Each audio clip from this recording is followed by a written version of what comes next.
terminar o curso na quarta-feira que antecede o domingo, que é a festa de Cristo Rei, que é o encerramento do ano litúrgico.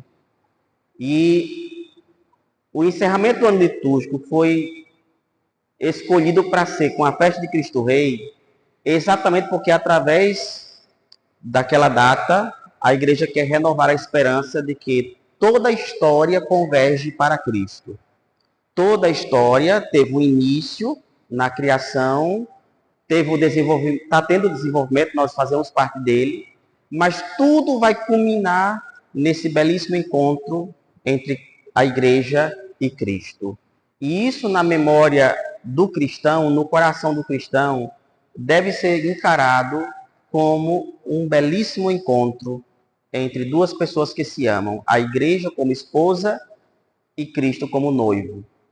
Então nós encaramos o desfecho da história nessa perspectiva positiva. 20 de novembro. Então a gente tem que terminar na quarta-feira anterior. Para que a gente... 20 já... então 20 é a quarta-feira. Então encerraremos no dia 20 de novembro. Aí nós vamos ter que, aí algumas quartas-feiras a seguir, vamos ter que estudar mais um capítulo. Levando em conta que na próxima quarta-feira, infelizmente, eu não poderei estar, porque vai ser a semana de retiro do clero. O retiro do clero foi dividido em duas turmas, porque pela quantidade de padres que tem na arquidiocese. Então, o padre Luiz foi na primeira turma, e aí eu vou nessa para que a gente pudesse se alternar e não atrapalhar as celebrações. Isso, 10 encontros, né? Então aí nós vamos ter, eu vou calcular, acho que na outra, de hoje a 15 dias, eu acho que eu vou tentar organizar para ser 2 capítulos numa noite, certo? Oi. Oi? Não, na quinta eu chego para o curso, viu? Porque o nosso estudo bíblico, o curso sobre a idolatria, começaria amanhã, mas por falta de aluno suficiente, falta de aluno, a gente prorrogou mais uma semana e aí vai começar de amanhã a 8 dias, né? 19. Oi?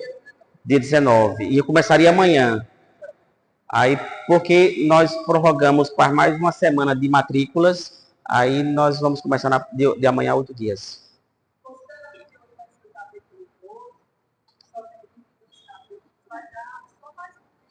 Né? Com 2, né? Graças a Deus, graças a Deus.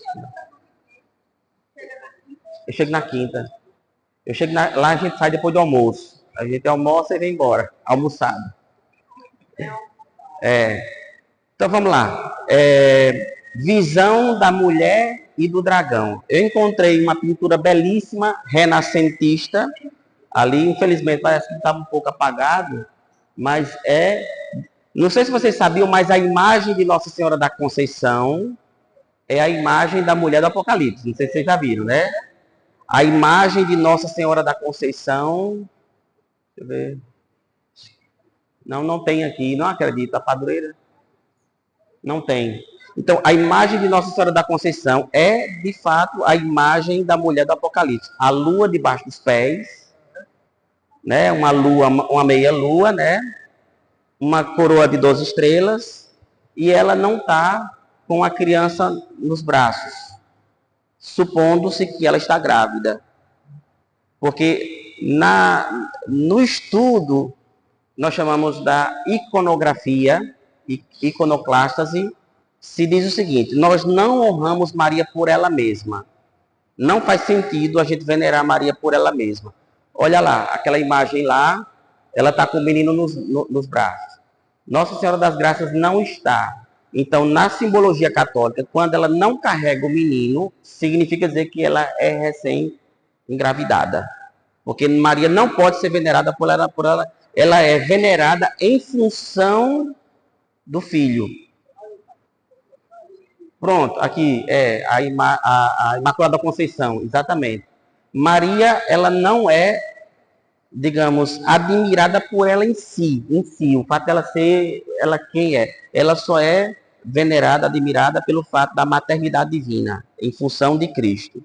Então, por isso que Maria normalmente é apresentada com uma criança nos braços, mas quando vocês encontrarem uma imagem de Maria e que ela não estiver com a criança nos braços, subentenda-se, entenda que ela está grávida, certo? Para que fique claro que o centro de tudo é Cristo.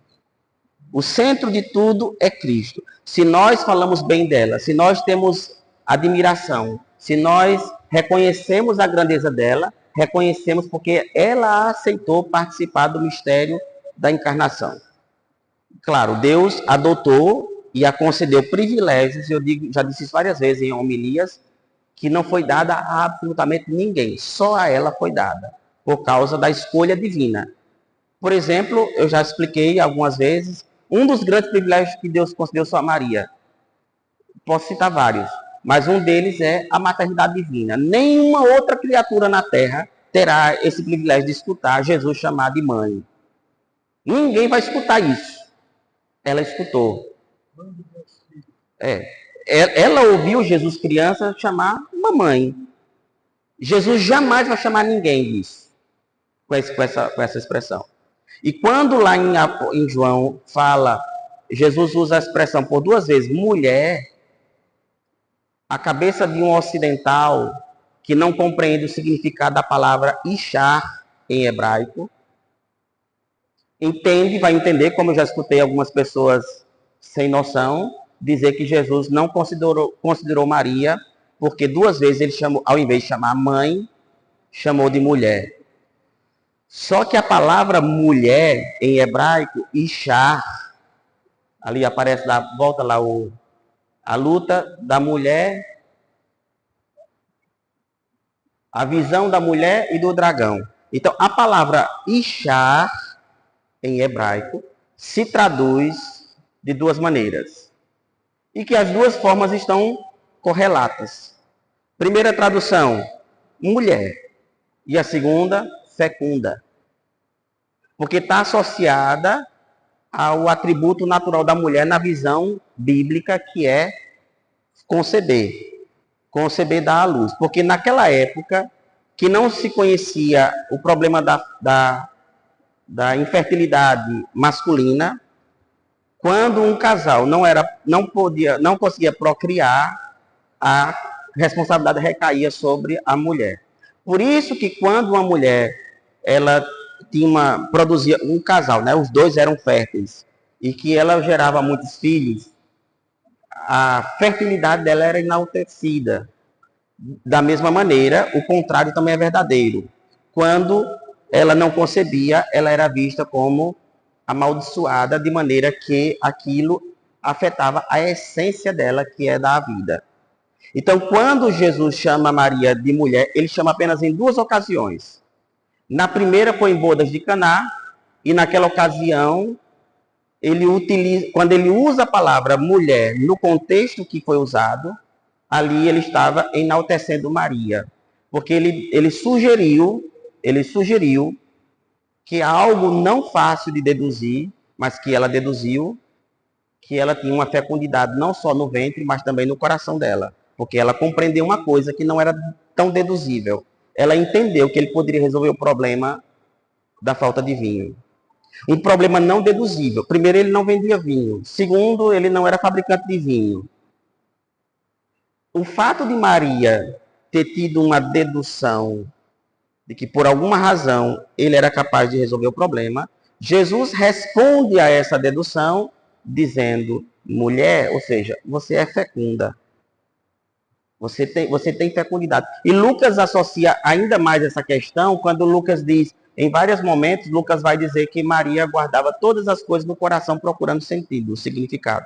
Então Maria não só tinha um ventre fecundo, um útero fecundo, ela gerou, deu a vida, mas ela também tinha um coração muito perspicaz. E ela tinha uma fecundidade de coração, de maneira que ela, ao ouvir uma coisa, não entrava aqui e saía por aqui. Ela ouvia e, de alguma maneira, aquilo era gerado no coração dela, dentro do coração. E ela tem insinuações, deduções que não são deduzíveis. Porque se Jesus nunca tinha feito milagres, Porque se suponhamos que Jesus tivesse sido flagrado, como eu estava comentando aqui, tem evangelhos apócrifos que diz que Jesus, quando criança, pegava um barro, fazia um desenho fazia uma escultura de um passarinho, soprava e o passarinho saía voando. Jesus brincava de criar as coisas. Isso é fantasioso. Porque João disse que o primeiro sinal de Jesus foi bodas de Caná. Se for o primeiro, antes ele não fez nada. Então, se ele nunca tinha feito nada que fosse milagroso, ela não teria, digamos, uma base, digamos assim, para ela chegar a essa conclusão, a não ser algo interno dela, que é a perspicácia típica da mãe. A mãe tem essa perspicácia de deduzir, de perceber o filho quando não está bem e tudo mais. Hã?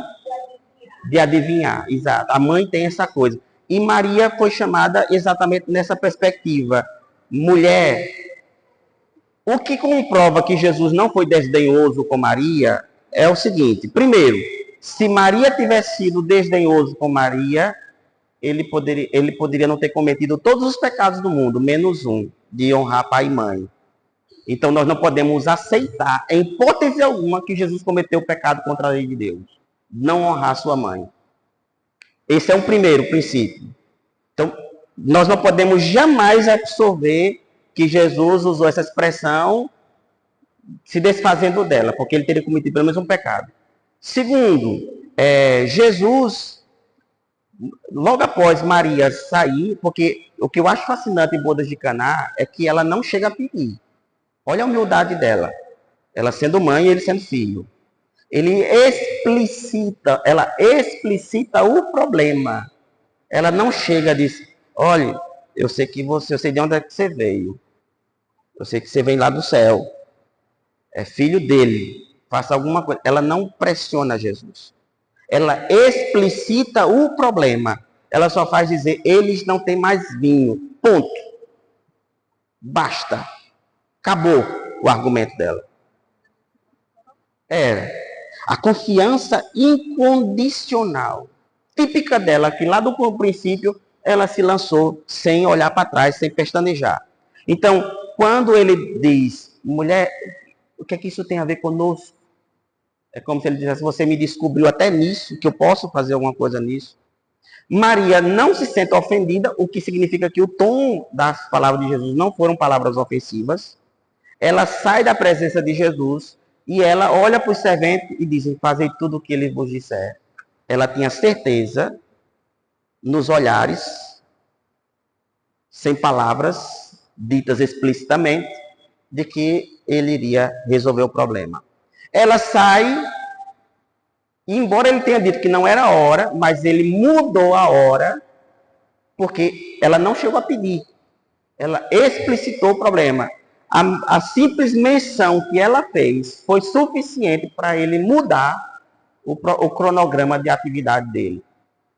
Quando ela sai, deixa ele com a bomba nas mãos para mudar o curso das coisas, e aí ele diz, enchei as talhas de vinho. E aí transformou água, enchei as talhas de água e transformou a água em vinho. Muda ou não muda completamente o sentido?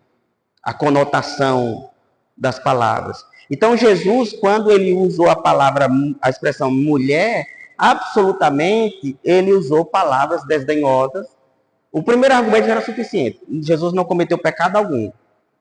Se ele fosse desonroso com Maria, pelo menos um pecado ele tinha nos ombros para responder diante de Deus. Depois, seria meio incongruente Deus pedir fidelidade de uma norma que ele mesmo depois infringiu. Se ele tivesse desonrado Maria, ele teria infringido uma lei, um princípio da lei de Moisés.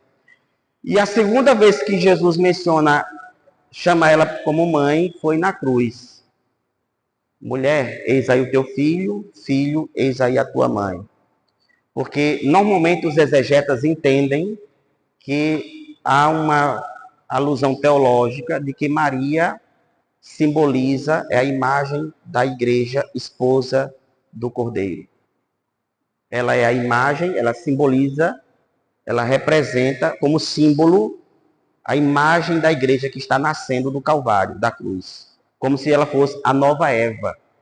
Por isso que, se ele é o novo Adão, se a gente for olhar, Santo Agostinho vai dizer que, assim como aconteceu em Gênesis, aconteceu no Calvário. No Gênesis, a árvore da vida estava no meio do jardim. No Calvário, a árvore da vida estava no meio de dois ladrões. A árvore da vida.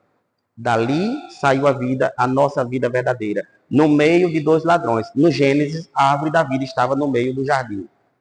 Em Gênesis, Deus impôs um sono a Adão, para que no sono ele pudesse tirar um lado de Adão e fazer sua esposa.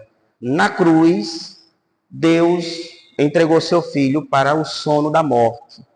Ele estava na hora da criação da esposa, da esposa do Cordeiro. Jesus, como o novo Adão, estava dormindo na morte. O centurião, com a lança, abre o lado, exatamente o lado onde Deus tirou para fazer a mulher, Eva. Certo? Olha lá, o lado. Do lado de Cristo, segundo João, saíram sangue e água. Dois elementos visivelmente ligados à igreja. A água, simbolizando o batismo, sacramento por meio do qual nós nos tornamos membros da igreja, e o sangue, o sacramento que nutre os membros da igreja, que é a Eucaristia, o sangue da nova aliança dada para a salvação do mundo.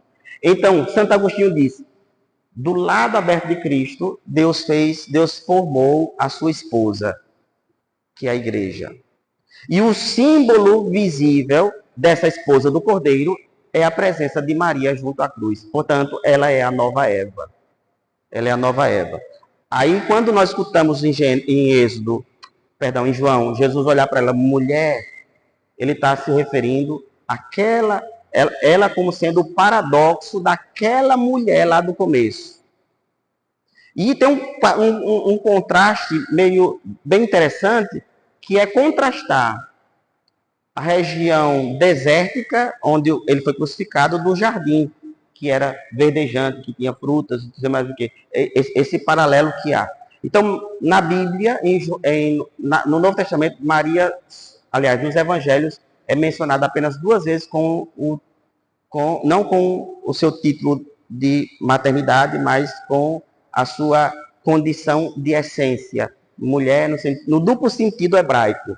Tanto de mulher como o feminino do homem, mas também no sentido de fecundidade. Ela era fecunda, não apenas no seu ventre, na sua condição de conceber vida, mas também no coração, que ela deduziu coisas que normalmente não eram deduzíveis. Uma vez que uma imagem de Nossa Senhora supõe que ela está grávida ou ela tem dado no menino Jesus. Sobre a imagem de Nossa Senhora das Dores.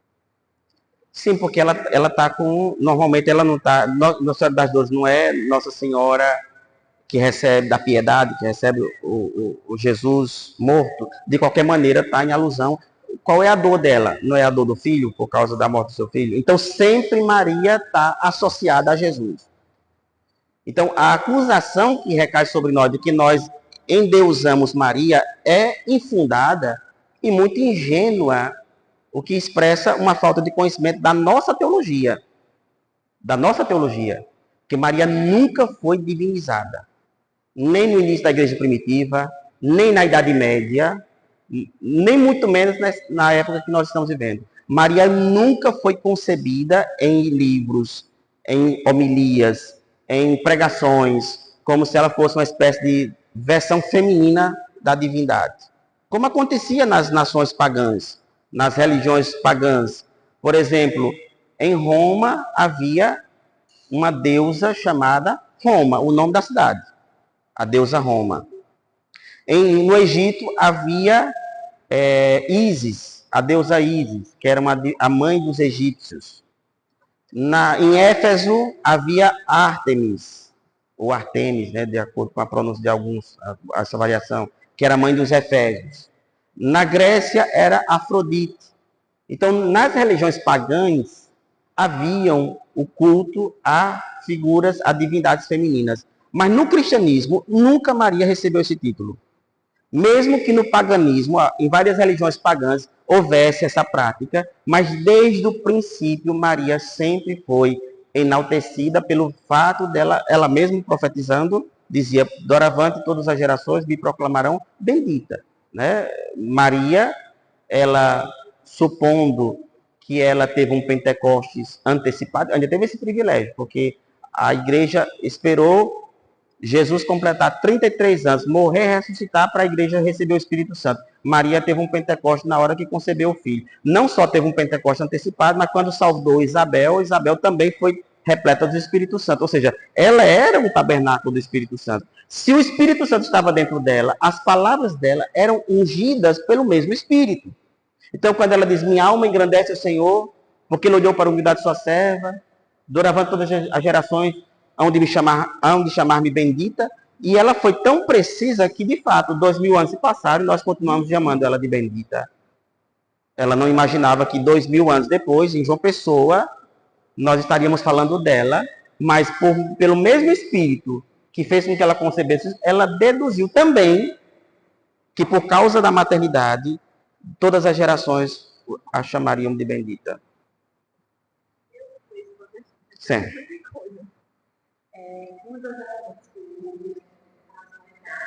O quê? A idade.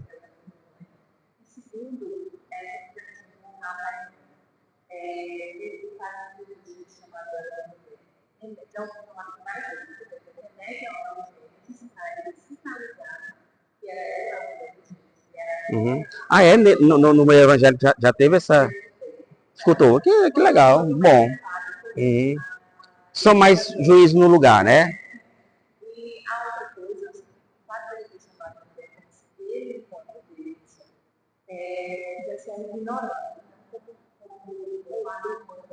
Uhum. Sim. Enquanto Deus, ela ignorou. Esse é o argumento de algumas pessoas pronto. Isa foi evangélica, como vocês sabem, né? Ela apresentou esses dois argumentos. Não sabia que eles falaram, alguns, deve ser uma linha mais sensata. Então, que vê ela como em alusão a Eva, né? O contraste de Eva. Tudo bem, é interessante também essa perspectiva, né? Mas a gente vai perceber aqui no Apocalipse o surgimento dessa mulher. Então vamos ver agora, ela não é nomeada, não é dito o nome Maria, mas é típico do Apocalipse também, assim como Nero, César Nero não tem lá o nome dele, mas tem o número lá da besta, 666, que aí eu expliquei para vocês que tem o valor numérico, né, das letras em hebraico de Nero, que aí somando as letras, o valor numérico dá 666. João não vai, aliás, o autor João, ele não vai usar o nome de nenhum personagem. Ele só usa o de Jesus e o de Miguel, São Miguel Arcanjo. Mas normalmente os personagens eles são, digamos, implícitos nas cores com que ele pinta o quadro.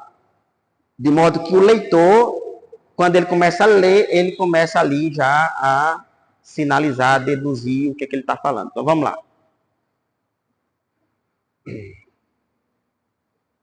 A mulher. Aí ele começa dizendo assim, um sinal. Significa dizer que não é ela mesma. Não é, o que ele está vendo não é a mulher em si, é um sinal, como um símbolo, certo? Como uma imagem. Ele viu uma imagem de uma mulher no céu, certo? Essa imagem que está lá não é Maria, ela é uma visão, é uma imagem que representa ela. Então, o que ele viu, ele não diz explicitamente que viu a pessoa em si. Uma imagem. Volta. Um sinal apareceu no céu. 2 pontos. Aí ele vai descrever. O 2 pontos é para significando que ele vai descrever o sinal que ele viu. Uma mulher vestida do sol, aí lá a imagem lá está um esplendor da luz do sol por trás dela, tendo a lua sobre os pés e sobre a cabeça, lá está um pouco apagado, mas na cabeça tem uma coroa de estrelas. Uma coroa de estrelas. De 12 estrelas. estava grávida. Veja que aqui ela não está com a criança. Por isso que daqui a igreja teve a ideia de quando for representar Maria sem o menino, deduzir que ela está grávida. Na imagem lá, a barriga não aparece. Veja que a barriga não aparece. Que é de fato a maneira como a igreja católica retrata Maria sem a criança nos braços, né? Ela estava grávida e gritava entre as dores do parto, atormentada para dar à luz. Existem três perspectivas para a gente entender essa mulher, mas as três estão, digamos, correlatas. Você apresentou três aí também, alguma até parece um pouquinho. Quem seria a pergunta que os exegetas ao longo dos séculos, dos 2 milênios, se perguntou quem era essa mulher? Os padres da igreja, Agostinho, Santo Tomás, viram... João, né? Escritor do Apocalipse. Isso. Então, eles viram essa menção dessa mulher como sendo a imagem da genitora do Messias. Até porque depois a criança vai ter características messiânicas. Então, isso facilitou para que pudesse identificar quem era essa mulher. Mas, ao longo dos séculos, teve quem interpretou essa mulher como sendo o próprio povo de Israel. O próprio povo de Israel, de onde sairia o Messias Salvador. Seria uma interpretação, né? Eu acho muito mais convincente essa questão de Santo Agostinho, essa interpretação de agostiniana, né, pelas características que nós vamos ver um pouco adiante. Depois, seria uma espécie de cumprimento daquilo que Deus disse quando Eva pecou. Porque muita gente pensa que é Maria quem esmaga a cabeça da serpente, mas não é. No texto de Gênesis, em hebraico, é mais claro do que em português. Mas o texto em hebraico, pensa que eu não lembrei de trazer a Bíblia em hebraico, mas no texto em hebraico, quando Deus vai perguntar a Eva, por que fizeste isto? Porém, inimizade entre ti e a serpente, entre a tua descendência e a dela. Mas a dela é a descendência da serpente. Aliás, entre a tua descendência, o descendente dela, um descendente dela, iria esmagar a cabeça. Um descendente da mulher, ficou meio confuso. Deus diz assim, por que fizeste isso? Eva responde. Aí ele diz, doravante, porém, inimizade entre ti e a serpente, entre a tua descendência e a dela. Esta, a serpente, lhe ferirá o calcanhar, mas ela, não é ela que não é Eva, é a descendência de Eva, esmagará a cabeça da serpente. E aquele filme de Mel Gibson, da Paixão de Cristo, não sei se vocês sabem, mas Mel Gibson é católico. Alguém não sabia? Ele é católico. E quando ele foi construir o enredo da Paixão de Cristo, ele pediu a ajuda de biblistas. Ele queria fazer um filme o mais próximo da realidade possível. Inclusive, aquele Jesus teve que aprender hebraico, porque no filme original ele fala em hebraico, aramaico, na verdade. Pilatos teve que aprender latim, porque toda a história da Paixão de Cristo e Mel Gibson, eles tentam ser o mais preciso possível. Aquela parte da flagelação é horripilante, mas os instrumentos de flagelo dos romanos, eles tinham ganchos, ossos, que cravavam na carne e puxavam, rasgavam a carne. E Mel Gibson retratou isso também no filme. Tem uma hora que pega aqui na costela, quando ele puxa, aí arranca pedaço de carne e sangue, espalha sangue, porque era de fato, pelos instrumentos que tem hoje, preservados em museus, dos instrumentos de tortura dos romanos, era exatamente daquele jeito. E uma coisa que eu achei interessante é que Mel Gibson colocou a serpente de novo no Jardim das Oliveiras. Jesus angustiado, ele sofrendo, ele rezando em aramaico, e no original, ele realmente, o Jesus do filme, Ele reza em aramaico, só que no cinema aparecia a legenda, né? Mas tudo em aramaico. Aí Jesus diz assim: Pai, se é possível que passe dessa hora sempre que eu beba desse cálice, ele sofrendo. E a serpente ao redor, com a língua sugerindo, Mel Gibson sugerindo que esse pensamento de passar essa hora sem beber o cálice seria reprodução da tentação do Éden, da desobediência. Jesus vence a primeira vez. Contanto não se faça o que eu quero, mas o que tu queres. Jesus continua rezando. De repente, a serpente está rodeando Jesus. E aí, Senhor, se é possível que eu passe desta hora sem que eu beba deste cálice. Aí depois, no entanto, não se faça o que eu quero. Venceu a segunda vez. Passa mais um pouquinho, Jesus está lá rezando, a serpente lá junto de Jesus. Senhor, se é possível que eu passe dessa hora sem que eu beba deste cálice. No entanto, não se faça o que eu quero, mais do que tu queres. E aí, vence a terceira vez, ele se levanta e ele faz assim. E com o calcanhar, a serpente enrola na coxa dele.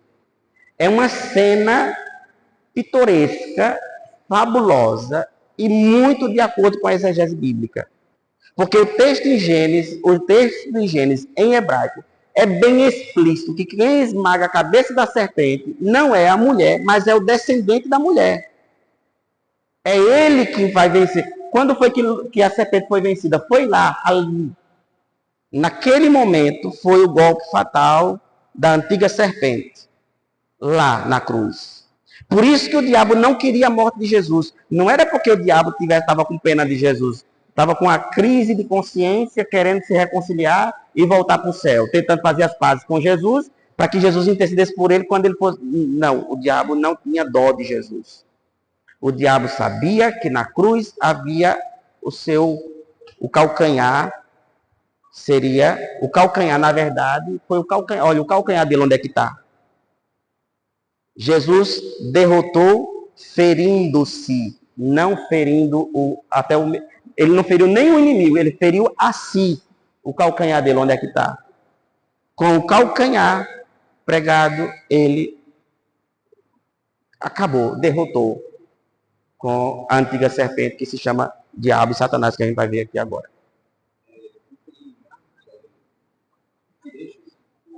Hã? Colocarei entre ti e a serpente. Muito bem. Entre Raixá, aqui, volta. Você conseguiu aonde? Raixá, vai, suba mais. Entre Raixá, entre a mulher, vai, suba. E a serpente, e entre Harear, entre a descendência dela e a tua. Então, ou seja, esse Harear aqui, Zarear, em hebraico, significa a descendência da mulher que vai esmagar a cabeça da serpente. Pode passar pro...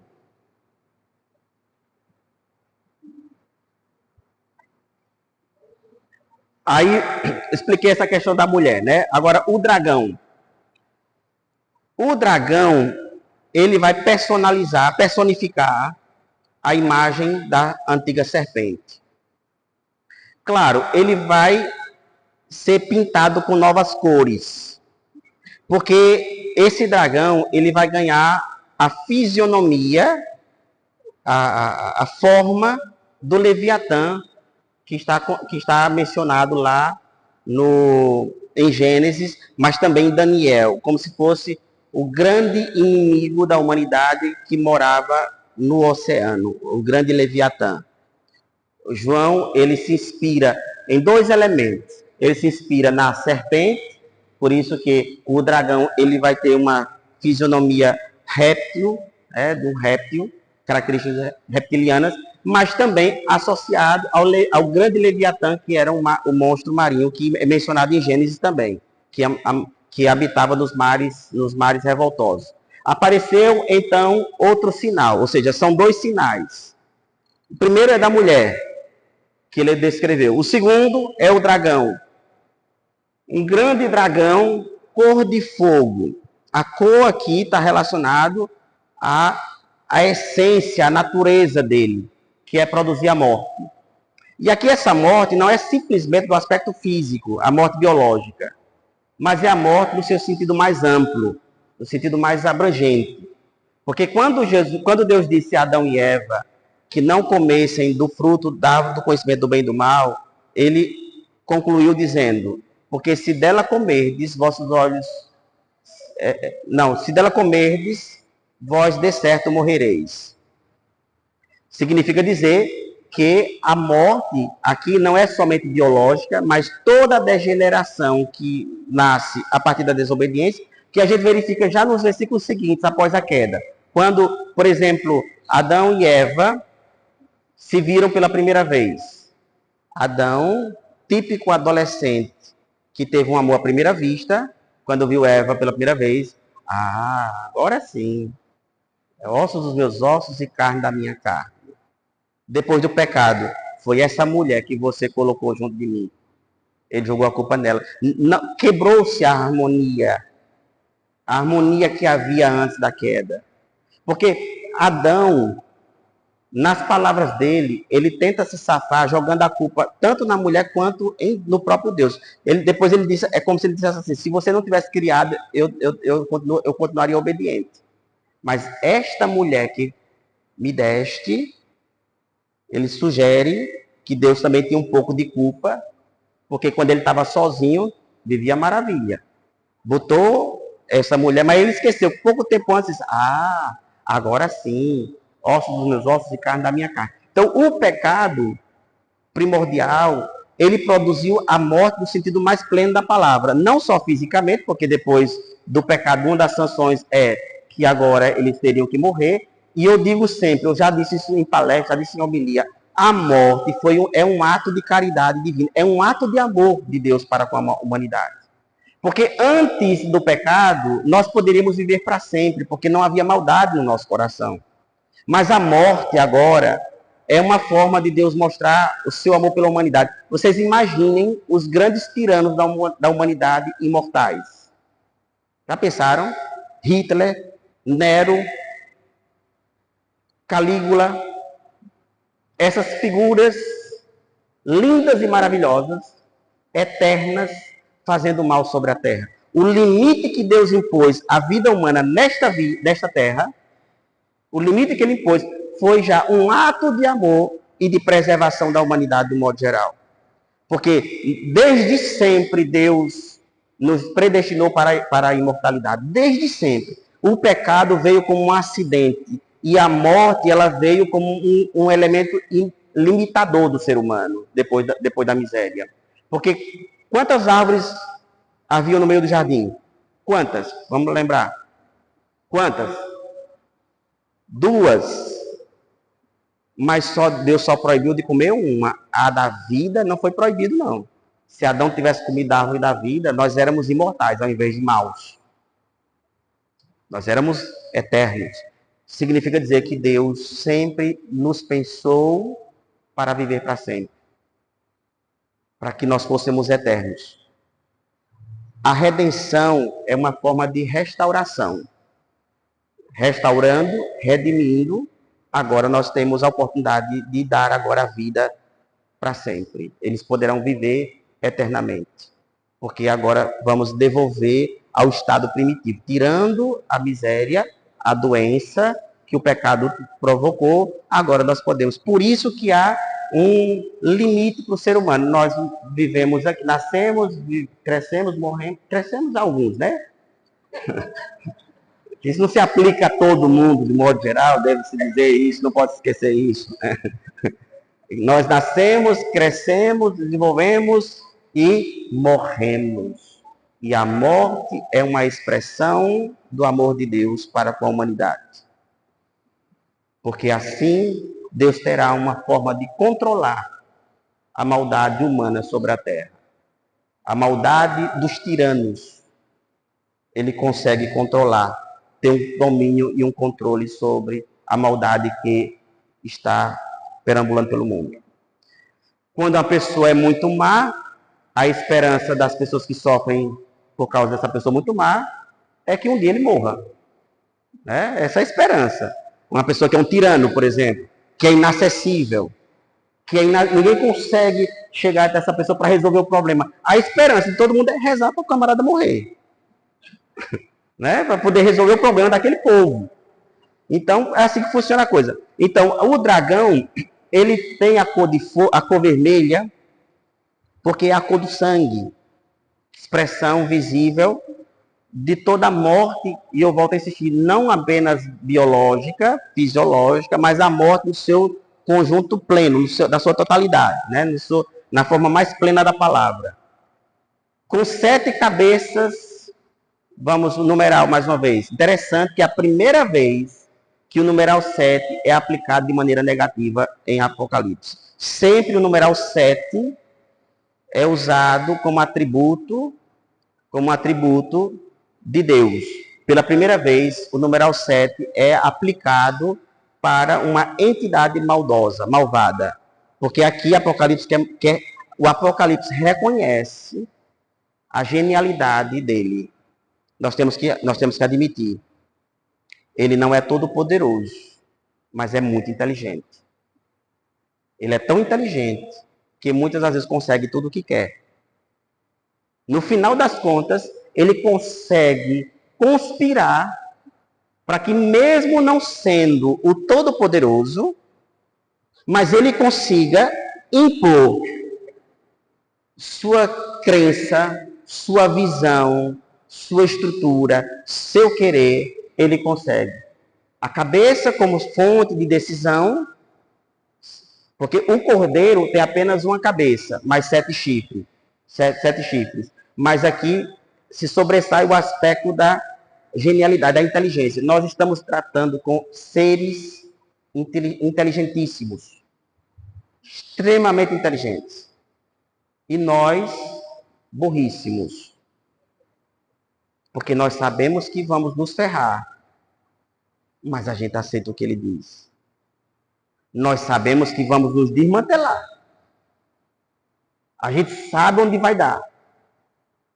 Mas, de alguma maneira, a gente acha a aventura interessante de fazer. Depois acontece o que a gente deduzia, aí a gente era para ter aprendido. Depois ele vem lá e buzina de novo na nossa cabeça. Nós já tivemos uma experiência anterior. Nos esborrachamos. Nós caímos de novo. O camarada vai lá, chora, vai no confessionário e se confessa. Se livra da culpa, obtém o perdão divino. 15 dias depois, o camarada sabe onde vai dar, mas cai de novo. Então, nós estamos um ser inteligentíssimo e uma raça burra, que somos nós. De burros. Porque o pecado não deveria fazer sentido na nossa cabeça, o pecado. Não faz sentido. A transgressão que nós fazemos não faz sentido e a gente cai, a gente tropeça, a gente se lança, a gente se aventura, que mostra a nossa falta de capacidade, de resignação, de inteligência, de perspicácia e assim por diante. É cor de fogo com 7 cabeças e 10 chifres. O chifre, como alusão do poder, não é perfeito. Que eu já expliquei para vocês. O fato de ser 10 acima na matemática maior do que 7, mas da forma adjetival, não é que o cordeiro tem 7 chifres e o dragão tem 10. Que, portanto, o dragão é mais poderoso do que o cordeiro. Porque, na verdade, o numeral 10 não é o número perfeito. Significa dizer que ele tem um poder. E esse poder não é um poder efetivo. O poder dele se exerce por meio de sua astúcia. Então, o Apocalipse reconhece que ele tem poder. Mas é um poder que não é feito da glória. Ele não tem glória como Deus tem glória. Ele tem o poder de persuasão, de persuadir. Uma capacidade, uma genialidade de persuadir, e com essa persuasão ele consegue exercer um poder tirânico no mundo. Olhemos para o mundo. É uma tirania. todas as nações, de todas as formas de escravidão, droga, vícios, perversões, assassinatos, guerras, tudo isso aqui, numa estrutura global, nós percebemos as várias ideologias contrárias ao Evangelho, as várias ideologias e todas as ideologias são muito bem construídas, feitas por gente inteligente, por gente altamente capaz de construir princípios com objetivos a longo prazo, mas com metas a curto prazo, de impondo devagarzinho seus projetos sanguinários de morte, de não sei mais o que, e aí vai. Tudo isso nós percebemos esquematizado desde que o mundo se tornou mundo depois do pecado até agora. Ele consegue trazer o caos e a destruição na família, no matrimônio, entre pai e filho, entre filho e pai, entre irmão e irmão, entre os cidadãos de uma mesma cidade, entre os cidadãos do mesmo país, entre os cidadãos de um país contra outro país, e assim por diante. Nós vamos percebendo que tudo isso e o Apocalipse reconhece um poder, porém, um poder aparente, é apenas aparência, porque é covarde.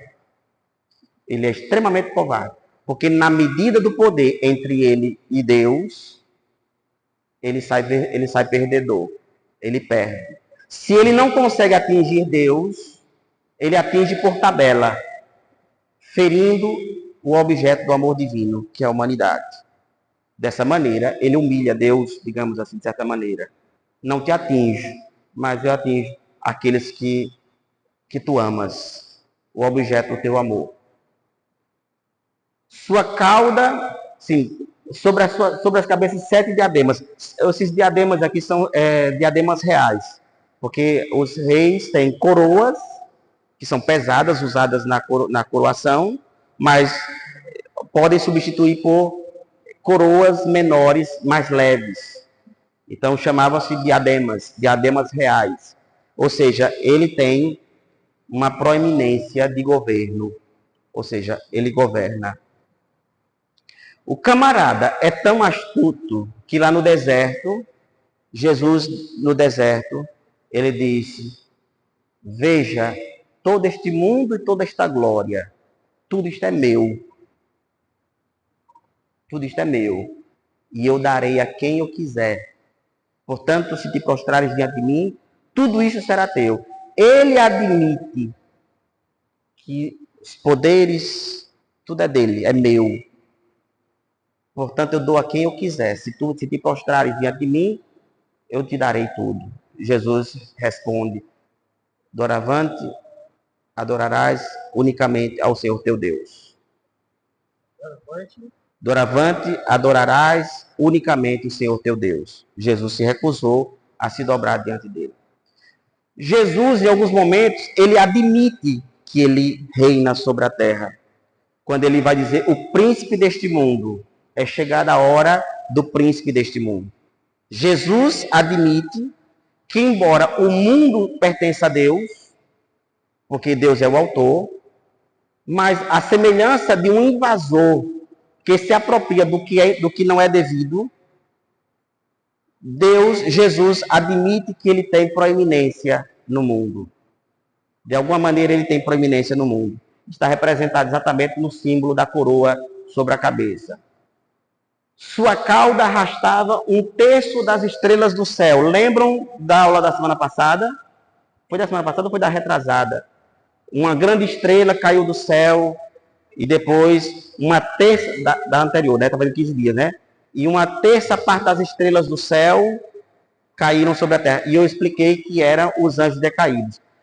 O Apocalipse retoma esse tema dos anjos decaídos. Ou seja, esse sinal apareceu no céu e eu disse há 15 dias atrás que no céu, Lúcifer, ele gozava do status de superior a todos os outros anjos. Na pirâmide da hierarquia, no céu, não havia intermediário entre Lúcifer e Deus. Ele estava diante de Deus. Então, nós estamos tratando, de fato, de um ser extremamente inteligente e sagaz. Acima dele não havia ninguém a não ser o Logos, né? Deus e o Logos e o Espírito Santo. Seria uma espécie de uma pessoa braço direito de Deus no céu. Isso teria também sido ocasião da presunção de não querer ter mais ninguém, nem mesmo Deus. Então, acima dele não havia nenhum outro anjo. Mas ele não se contentou, ele não queria nem ter mais Deus à frente dele. Ele mesmo se autoconstituir, declarar Deus. Então, ele consegue, aos subalternos, ele consegue arrastar nessa revolta, ele consegue arrastar uma terça parte dos espíritos angelicais, dos anjos, lançando-as para a terra, que é o mundo onde, se eles forem expulsos do céu, então não foi encontrado mais lugar para eles no céu, logo, eles precisam encontrar um habitat, um novo habitat, onde ele possa fingir que é rei, onde ele possa se passar por Deus. Então, a serpente, quando foi seduzir Eva, a serpente incutiu nela a mesma presunção da serpente. Se vocês comerem, seus olhos se abrirão e vocês serão como deuses. Foi o mesmo pecado deles. O pecado original, desde sempre, foi a criatura não querer ser criatura, mas a criatura usurpar a posição do Criador. É aquela antiga história da criatura depor o Criador. Como aquela história de Frankenstein, né? Do cientista que faz o monstro Frankenstein, depois o monstro toma forma própria, né? Raciocínio próprio, e aí agora torna-se uma ameaça para o próprio inventor. Foi mais ou menos o autor da história de Frankenstein, ele plagiou a Bíblia. Foi isso que aconteceu. Lúcifer era criatura. Ele sabia que ele não era eterno, que teve uma época que ele não existiu. A gente só pode dizer que uma coisa é, nós não somos eternos, mas seremos eternizados. Eterno só existe um. Porque para ser eterno nem pode ter início nem fim. Então, nós não somos eternos porque teve uma época que nós não existíamos. Mas Deus mandou seu Filho para nos eternizar, ou seja, fazer de nós eternos, pelo menos da hora em que nós existimos adiante. Então, quando Eva viu o fruto é apenas uma metáfora, é apenas um símbolo. Mas, na verdade, o pecado original foi o pecado. Alguém perguntar, padre, o fruto é uma maçã? Eu disse, pode ser até uma romã. Não importa. Porque não é o fruto em si que é a causa do pecado. A causa do pecado foi o desejo de, como Lúcifer, não ter ninguém mais acima do humano que determine, faça isso, não faça aquilo. Seus olhos se abrirão e vocês serão como Deus. Então isso foi extremamente atraente para o primeiro casal. Ser Deus é bom, né? Interessante. E aí acarretou tudo isso aqui. E a história da humanidade permanentemente é isso. A história da humanidade é o homem não querer ser homem, querer tomar o destino de sua vida. Quem decide sou eu. Quem decide sou eu. Não quero ninguém que decida por mim, não quero ninguém que opine na minha vida. A vida é minha, eu faço dela o que eu quiser. Isso é, na prática, uma espécie de egolatria. Adorar o seu eu. Não reconhecer que você é limitado, que você é finito. Que você é finito. Então, isso é a famosa egolatria.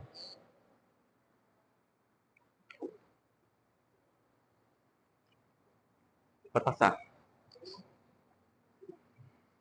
Ameaça. Aí, depois que o Apocalipse apresentou as duas imagens, as duas figuras, primeiro a mulher, depois o dragão.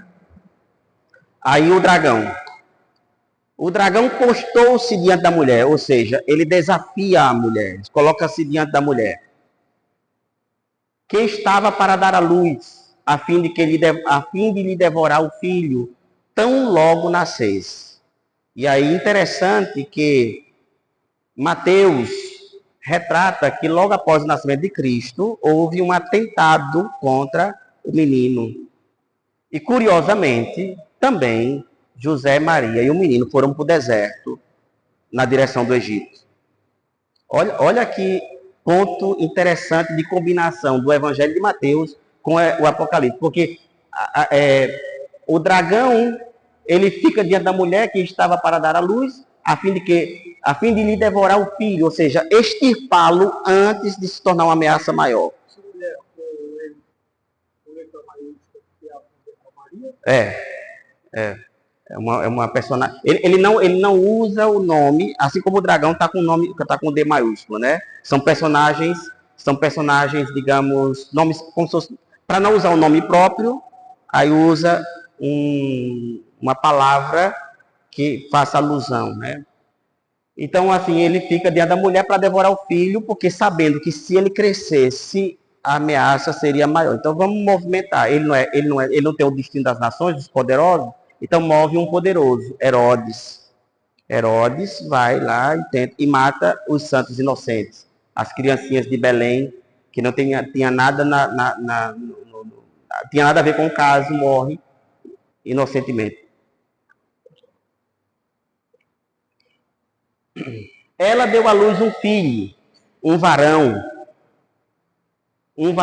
que regerá todas as nações com cetro de ferro. O cetro de ferro é o símbolo do exercício do poder na realeza. E ser de ferro significa com braço forte. Ele governará o mundo com braço forte. Oi?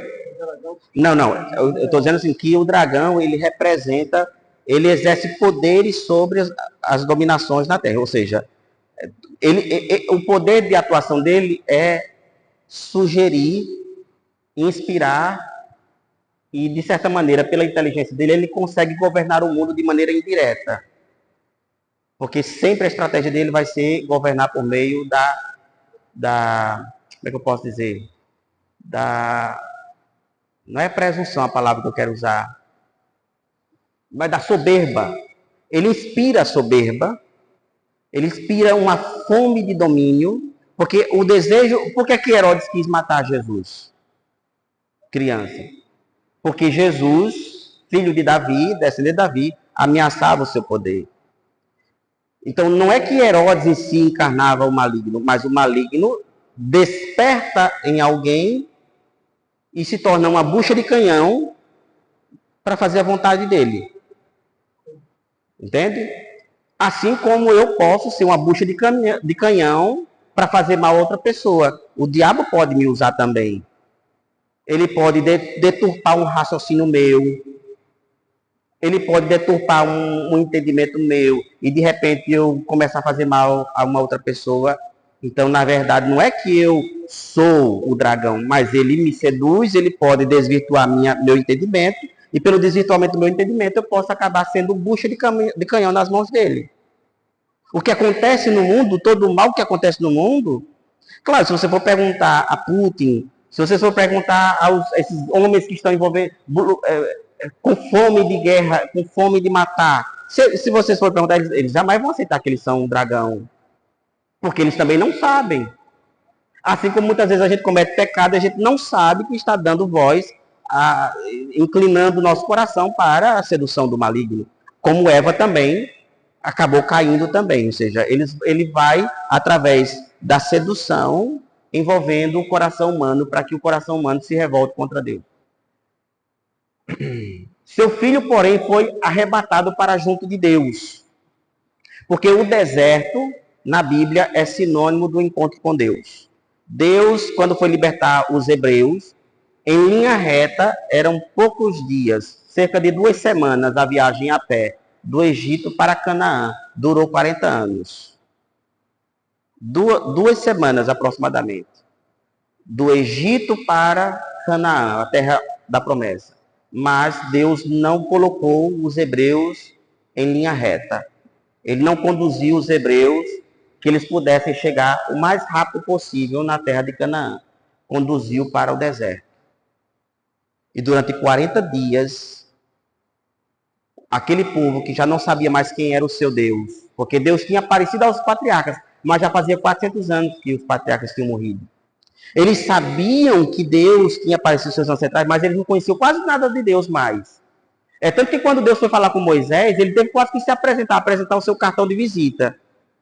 Quem és? Ele disse, eu sou o Deus de Abraão, de Isaac e de Jacó. Quase tendo que se apresentar do zero. Mas Moisés não era o povo hebreu, o povo de Israel? Não era filho dos patriarcas? Então, quando Deus começa... Por que Deus leva para o deserto? Porque Deus queria revelar-se para este povo. Deus queria... O deserto era o tempo necessário para que este povo, antes de tomar posse da terra, esse povo soubesse quem era de fato o Deus que tirou eles do Egito. E aí, no Monte Sinai, Deus mostra a sua glória, Deus se manifesta poderosamente. A Moisés faz o pacto, faz a aliança, assume o compromisso, assina o pacto, que é a lei. Depois de 40 anos, aí Deus diz, pronto, agora podem seguir. Vocês já sabem quem eu sou. Agora vocês me conhecem. Assim como eu me apresentei aos patriarcas, agora eu me apresentei a vocês. Guardem essa lembrança em vocês, que fui eu quem tirou vocês do Egito. Fui eu quem apareci a vocês.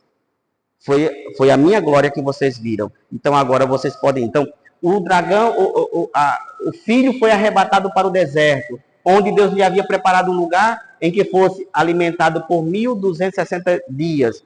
3 anos. Perfeito, pegou. 3 anos e meio que nós já vimos lá atrás, que é um tempo breve e imperfeito. Ou seja, não é um período longo. É um período breve, brevíssimo. E, de fato, com a morte de Herodes, Mateus diz que um anjo apareceu a José em sonho, e o anjo diz a José, volta para a terra de Israel, porque aquele que pretendia matar o menino já está morto. E aí a família volta novamente para Israel. Pode passar. Agora a batalha, uma grande batalha. Houve então uma batalha no céu. Leia aí, por favor, minha garganta. Olha, essa vida de professor, viu? É aula aqui em Campinas, aqui no seminário daqui.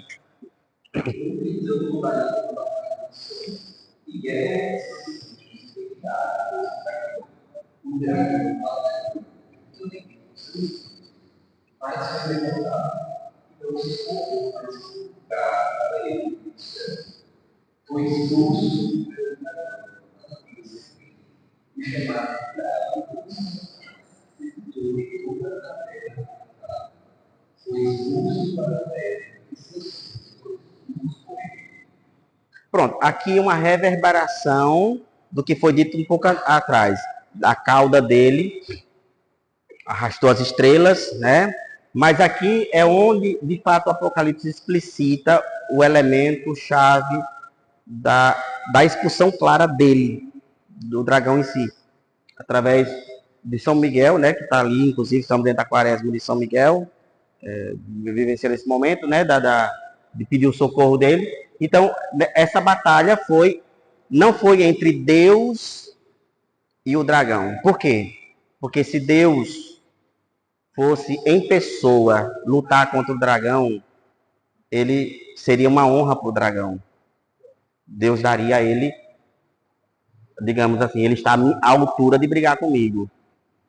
Faz sentido? Se ele, Deus, não, vou tomar, não, você quer tomar meu lugar no céu? Então eu vou agora lutar com você. Se Deus tivesse feito isso, indiretamente, talvez era o que o dragão queria. Que Deus mesmo entrasse na peleja, porque ele sairia, mesmo que ele fosse expulso, mas ele era vencedor, porque ele brigou diretamente com Deus.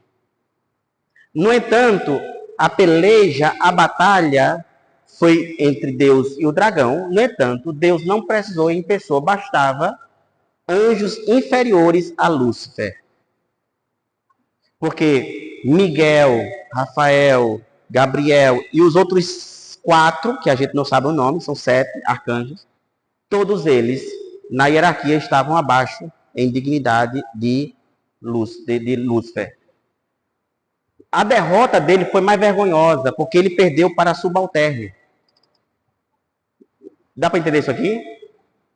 Lúcifer perdeu a primeira batalha, não foi definitiva, porque a definitiva batalha foi ali, na cruz.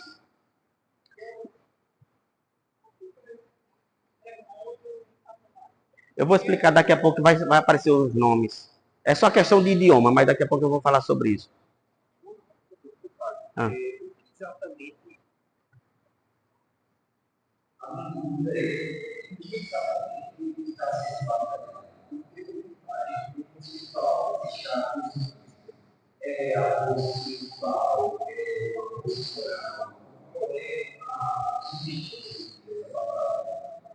A gente não tem como saber.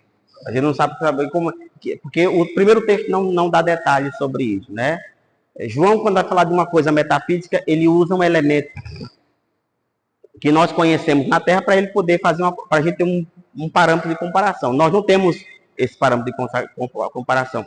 Nós retratamos São Miguel com características romanas, do exército romano. Era assim que os soldados romanos se vestiam.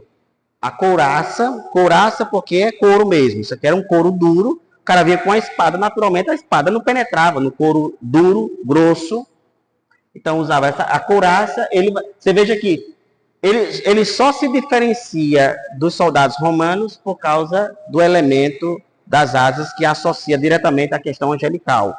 Mas isso é uma forma humana de retratar a batalha, mas provavelmente não era uma batalha física, não era uma luta física. Miguel lá no céu não tinha uma espada de aço.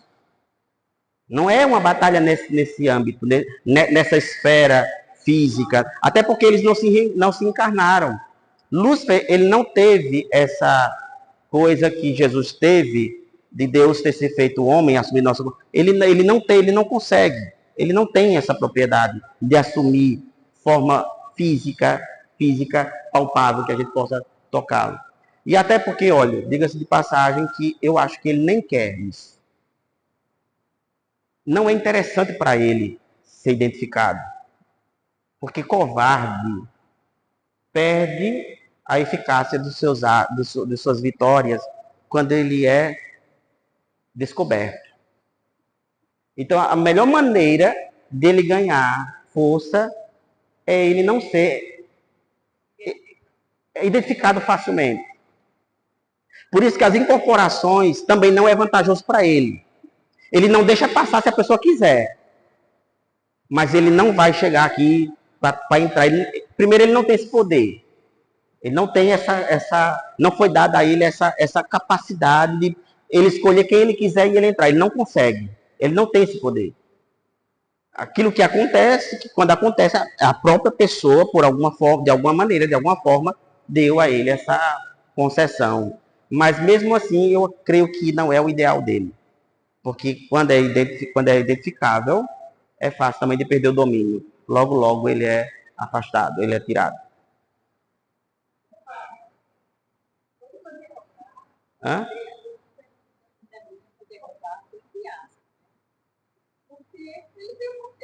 Não, mas sabe por que ele foi derrotado? Ele já foi derrotado de fato, certo?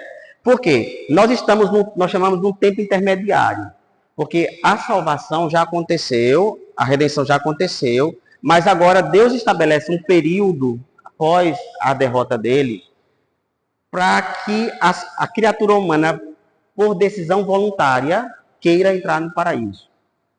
Entende? Mas, por exemplo, eu sou candidato, eu sou herdeiro. Ser herdeiro não é garantia de que vai receber. Concordam comigo? Alguém pode ser desertado. A pessoa pode morrer antes dos pais falecerem. Mas o fato de eu ser herdeiro já é a vitória. Porque qual é os passos seguintes? Por meio da ação da graça, Deus vai esclarecer minha mente que vale a pena me agregar aos eleitos. E aí, a ação do maligno é exatamente me convencer do contrário. Não vale a pena, porque ele vai lhe escravizar. Você vai se subordinar a leis que tolhem a sua liberdade. Você não vai ser feliz, porque você vai ter muita restrição. E aí Deus diz, vale a pena abrir mão, perder para ganhar muito mais. O diabo diz, mas é incerto. E se a vida eterna não existir? E se Deus não existir por uma fabricação humana? Você está vendo que a batalha é aqui? Mas a vitória já aconteceu, ele já está derrotado. O que ele está querendo? Ele quer sobrevida. Ele quer obter do pouco que resta, claro, ele consegue muito mais resultado do que deveria acontecer, porque Deus jamais vai interferir no livre-arbítrio de cada um. Porque o convite é feito para todo mundo. Para Fernando de Uberamar, para qualquer desgraçado, o Marcola, para todo mundo. Agora, a questão é convencer a pessoa a querer. Mas antes de Jesus, não havia essa possibilidade. Não havia porta aberta para o paraíso. O paraíso estava fechado.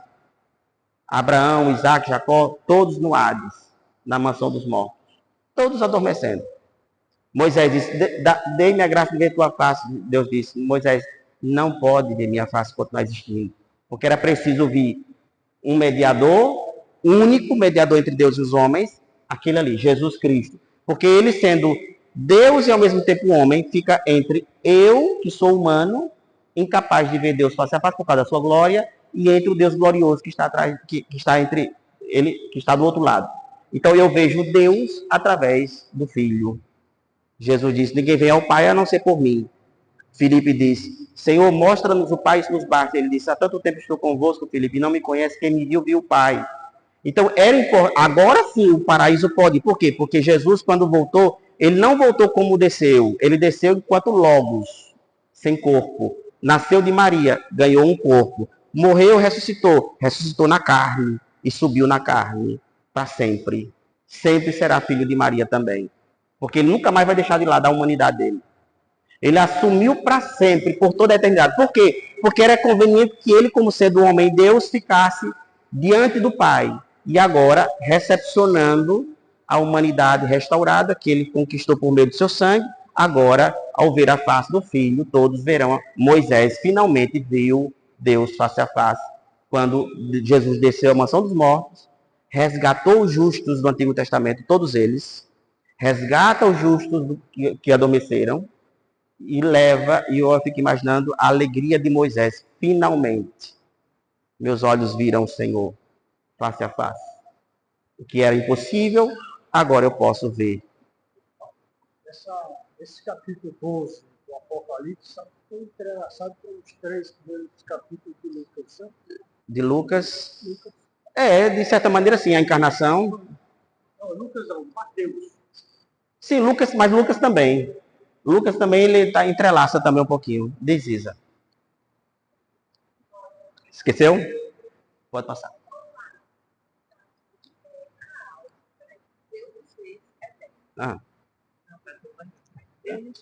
Para todo mundo escutar.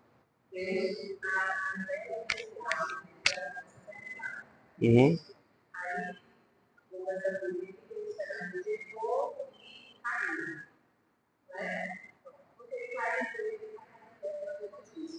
Uhum. Sim, sim. Uhum. Uhum. Não havia. Não havia todos os que morreram. A pergunta dela, antes da queda, antes da redenção, havia alma, sim, porque a alma é imortal. Nós acreditamos na imortalidade da alma, só que adormecida, cativa da morte. Porque eles eram impedidos. Jesus, na parábola do rico Lázaro e do rico e de Lázaro, o leproso, aí diz assim, a parábola, aí o rico diz assim, que ele está junto do seio, Lázaro foi para o seio de Abraão. Ele não disse que Lázaro estava no céu. Jesus, na parábola. Ele disse que Lázaro estava no seio de Abraão. E o rico, vendo Lázaro no seio de Abraão, pede para que Lázaro venha colocar um pouco de água na boca dele. Mas não mostra que está no céu, porque o céu não era possível, porque não poderia ninguém entrar no céu, porque as faltas não eram redimidas ainda. Era preciso Lembra do cordeiro que era sacrificado e que o sangue do cordeiro era aspergido sobre a família que estava oferecendo o sacrifício, porque era o sangue do cordeiro que dava o perdão dos pecados. O de Jesus é um sacrifício pleno e perfeito. Por quê? Porque ele foi único e irrepetível. Os cordeiros do Templo de Jerusalém era anual. A cada ano, no grande dia do perdão, as famílias iam para Jerusalém e ofereciam um cabrito para que o cabrito pudesse morrer no lugar da família. Mas era repetido. Jesus ofereceu um sacrifício único e repetível. Não precisou mais de repetição de sacrifício. Porque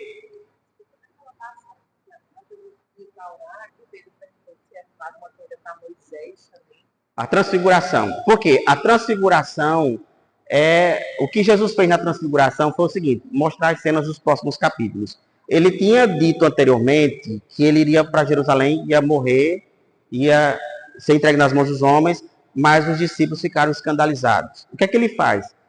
Ele tinha acabado de falar da sua paixão, ele viu a reação negativa nos discípulos, aí ele disse assim: eu vou ressuscitar. Mas ninguém prestava atenção na ressurreição. A gente é mais negativista, a gente acentua mais o aspecto doloroso do que a vitória. Porque todas as vezes ele disse que ia ressuscitar.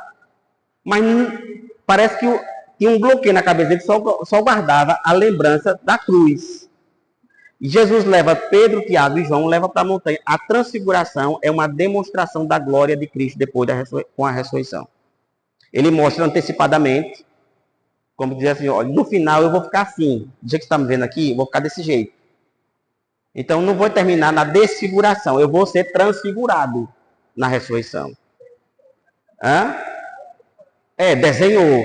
E a presença de Moisés e Elias ali é como a linguagem teofânica que eu expliquei, que vai aparecer elementos que não são materiais, entendeu? Porque ali Moisés e Elias representam a lei e os profetas, todo o Antigo Testamento. A lei representada em Moisés e os profetas representados em Elias, todos os escritos profetas. Então ali é apenas uma questão de figurado, né? Estou preocupado com o tempo. Vamos correr? Quero. Eu estou achando que a gente não vai terminar esse capítulo hoje. Por causa da hora. Porque eu já deduzia que esse capítulo ia ter muito pano para amanhã. Por isso que eu disse: não perca a semana que vem. Porque eu sabia que esse capítulo, porque normalmente, esse capítulo, ele normalmente é muito bacana, ele é muito bonito, muito denso de elementos ricos, né? Muita riqueza no capítulo. Vamos terminar pelo menos o capítulo, essa parte aqui. Esse aqui. Sim, só uma coisa. Aí lá em cima apareceu: ouvi então uma voz do céu proclamando, né? João escutou uma voz proclamando. Aí vem agora um hino. Vamos fazer o seguinte. Vamos ler isso aqui agora não. Por quê? Porque vai quebrar. Esse hino é longo. Então a gente deixa para a semana que vem. Aí eu fico mais à vontade para responder. Nós temos 7 minutos para responder algumas perguntas. Do outro, volta o outro. Já. Qual é?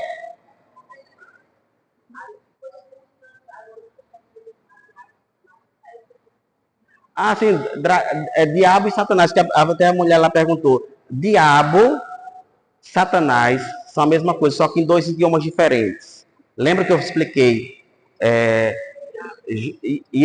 Joshua, Yeshu, Jesus, apenas em idiomas diferentes, porque diabo é em grego, que em grego se diz diabolos, que significa aquele que divide. E Satã é em hebraico, que significa acusador, malfeitor, que tem o mesmo significado. Na verdade, João, ele usou assim o mesmo nome, o grande dragão, a antiga serpente, que ele quer deixar claro que esse dragão é a recuperação daquela antiga serpente, o chamado diabo em grego, porque o Novo Testamento não é em grego, né? E o Apocalipse não é em grego. Aí ele usou as duas formas de escrever o nome próprio, que aqui é em grego e aqui em hebraico, certo?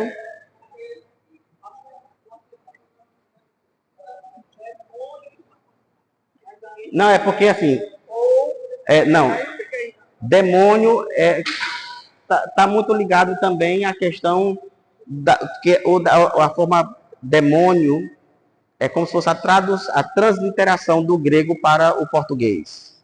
Entende? É a mesma coisa. Mas a ideia é essa. Sim, ele ia fazer uma pergunta aqui. Umas 4?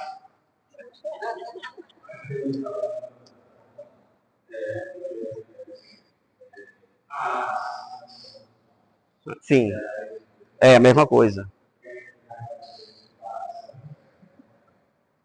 É a mesma coisa.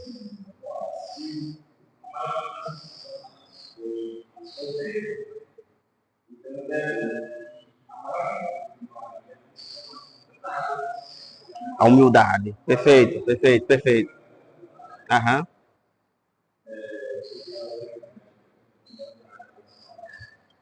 Mas boa colocação. É de fato, a arma de Maria, o temperamento dela é o inverso da dele. É o inverso dele.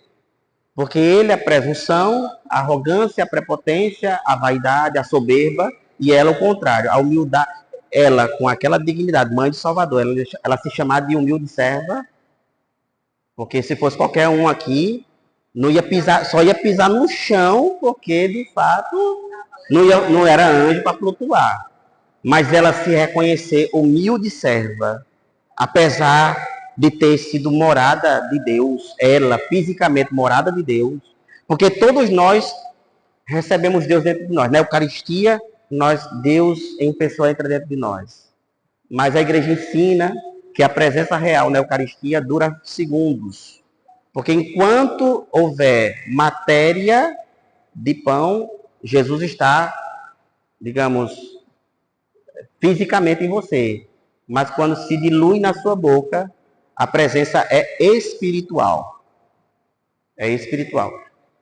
É tanto que se cair uma hóstia no chão, suponhamos que o chão estava sujo, caiu uma hóstia no chão, a recomendação é pegar uma vasilha d'água, diluir a hóstia, para diluir a materialidade do pão na água, se dilui bem bastante, porque aí no caso a presença, ela deixa de ser uma presença real, porque é diluída. Para ter presença precisa ter matéria e forma. A matéria é a espécie do pão e do vinho, e a forma as palavras de consagração. Se faltar uma delas, a presença real desaparece. Então, quando eu coloco na minha boca a Eucaristia frágilzinha, quando eu vou engolindo, a presença fica espiritual dentro de mim. O contato físico entre eu e Cristo é muito breve na Eucaristia. Agora, em Maria, ele morou fisicamente 9 meses. 9 meses, fisicamente. Casa, morada, tabernáculo, templo, sacrário, Arca da Aliança, ela foi por 9 meses. E isso não foi dado a absolutamente ninguém na Terra teve essa prerrogativa de ter em pessoa, fisicamente, biologicamente, Deus dentro dela. Não espiritual. Não a presença espiritual. Ela tinha fisicamente. Era uma arca que andava. Era um templo andante. Que tinha pernas. Que foi na casa de Isabel. Que quando o templo entra, quando a Arca da Aliança entra, Isabel foi tomada do Espírito Santo e disse: de onde me vem a honra de vir a mim, a mãe do meu Salvador. Se é pecado dizer palavras elogiosas a Maria, Isabel teria cometido um grande pecado.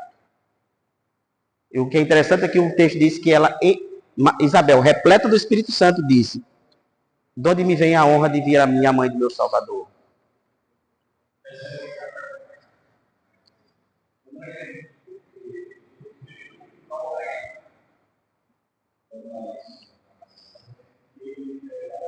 Não, o calcanhar é o pecado. Ele te ferirá.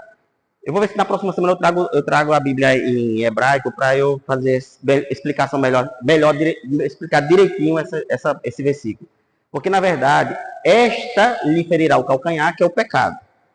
Porque a gente pode dizer que o pecado foi supostamente, assim, simbolicamente representado no veneno da serpente. Não é que a serpente cravou os dentes na carne de Eva, mas, na prática, o pecado foi o veneno. Um veneno da maldade que entrou em Eva. Então, a serpente já feriu a mulher.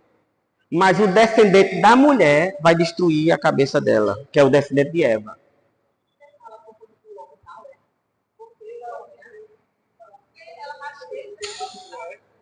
É o local mais perto lá.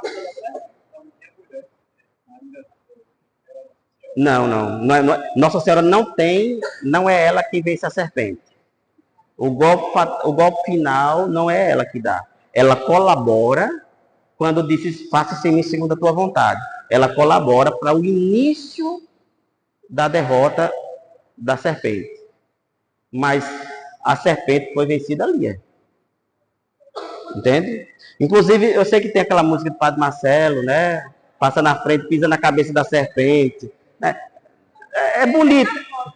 É bonito, sabe? Olha, porque se vocês forem olhar, não sei se aquela ali de Nossa Senhora das Graças, ali, ela não está pisando na cabeça, não, ela pisa no corpo da serpente. Ela prende com o pé, mas a cabeça está fora. Todas as imagens de Nossa Senhora das Graças, a cabeça da serpente não é Maria. A igreja nunca ensinou objetivamente que Maria é quem venceu a serpente. É o descendente dela, é o descendente da mulher. E por isso que foi preciso que Jesus nascesse de uma mulher. Maria não é descendente de Eva? E Jesus sendo descendente de Maria, Jesus também não é descendente de Eva? Sim ou não? Então, o descendente da mulher, finalmente, cravou o calcanhar, esmagando a cabeça. Através da mulher.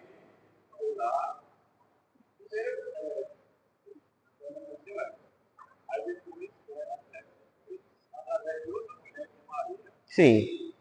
Mas porque lá em Gênesis não está dizendo que é Eva que vai pisar a cabeça da serpente. É o descendente dela.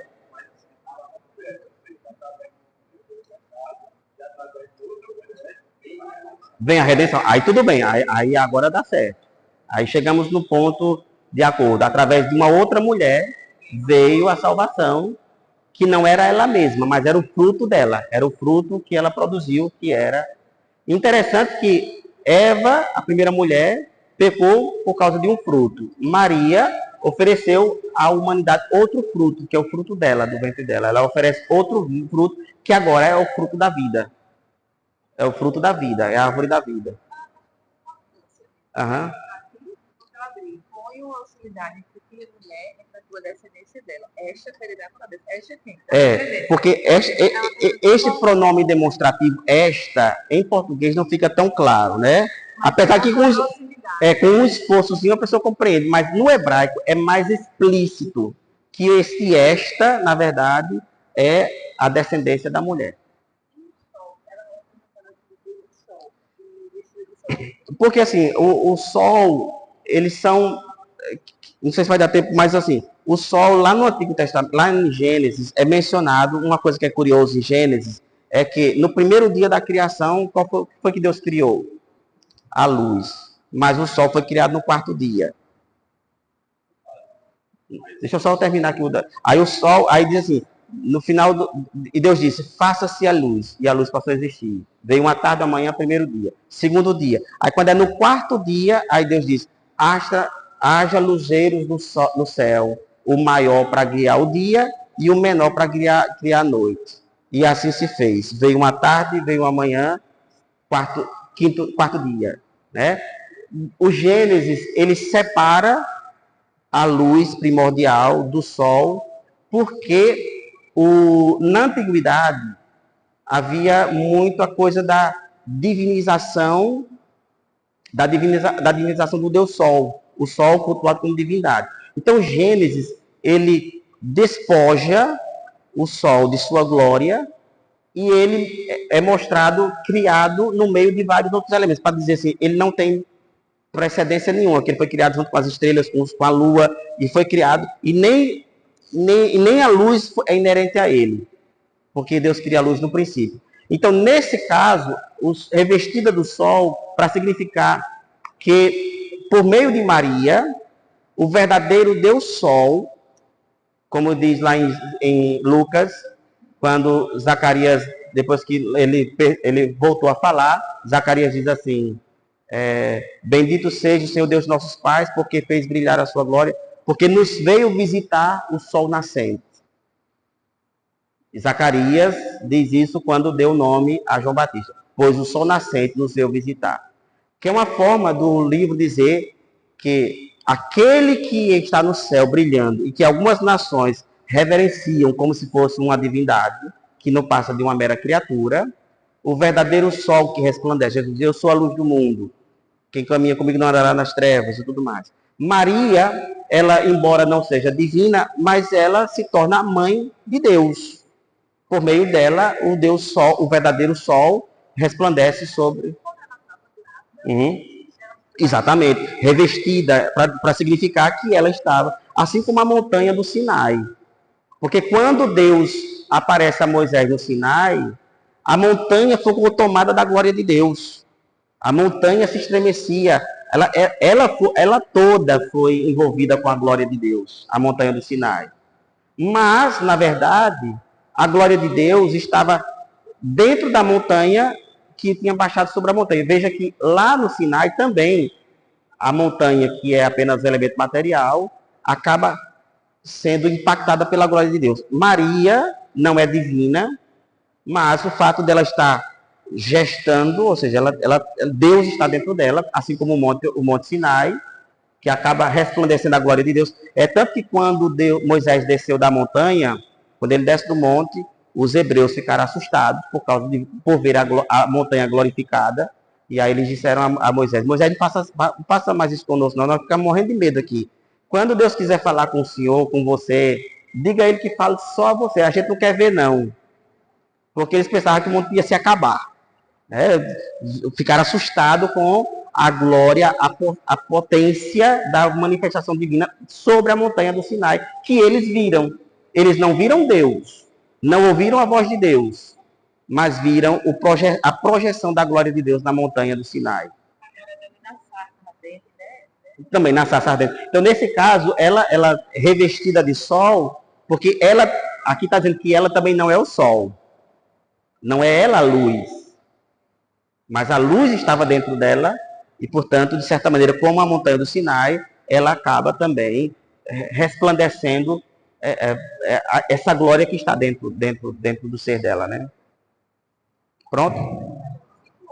Olhe, 7 minutos já passou. Certo.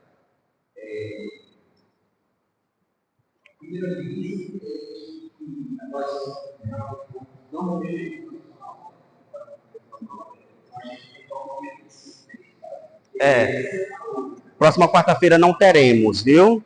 Nós teremos aula porque eu estou no retiro.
Deixa eu só uma coisa, com relação a Santa Teresinha, vai cair numa terça-feira. E aí eu gostaria de celebrar muito solenemente, não sei se seria na missa das 5 ou não sei se a igreja tem disponibilidade à noite. A gente podia ver uma missa, porque a gente ficaria mais à vontade para não ser uma missa breve, né? Porque seria uma missa solene. Eu queria fazer uma missa bem solene, soleníssima. Dia 1º, na terça-feira. 1º de outubro.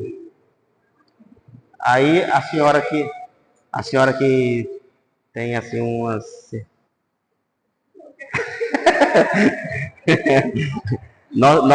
nós, é influência, estava procurando a palavra.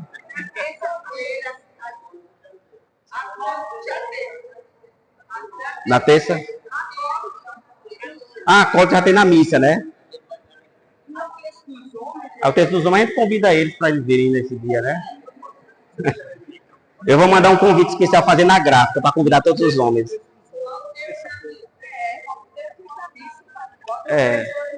Pronto. Eu tô em Campinas, mas eu venho na terça, aí a gente celebra à noite, 7h30. Porque a missa das 5 é uma missa que tem que ser mais breve, né? Mas eu converso lá com o pessoal para a gente fazer um pacto. Terezinha vai resolver esse problema. Vamos ficar em pé, vamos... Mais alguma coisa? A última chamada. O curso sobre a idolatria começaria amanhã, porque nós temos uma quantidade muito baixa de alunos lá no seminário. Nós prorrogamos por mais uma semana. A última chamada. Então, é a última tentativa. Então, quinta-feira, de amanhã a 8, nós teremos a primeira aula sobre essa longa caminhada que faremos de 10 encontros sobre o tema da idolatria nas Sagradas Escrituras. Vai ser mais ou menos desse estilo aqui. Eu estou produzindo, inclusive, um material, estou tentando ver, eu estou quase pirando, porque dando aula, as aulas que eu já dava, e agora montando uma apostila para entregar ao pessoal, aí minha cabeça está 1000 por hora. Eu até estava dizendo no almoço, no jantar agora no seminário, eu estou me sentindo elétrico na cabeça. Não há hiperatividade na mente, porque entro no quarto e já começo a escrever, e aí estou nessa correria toda.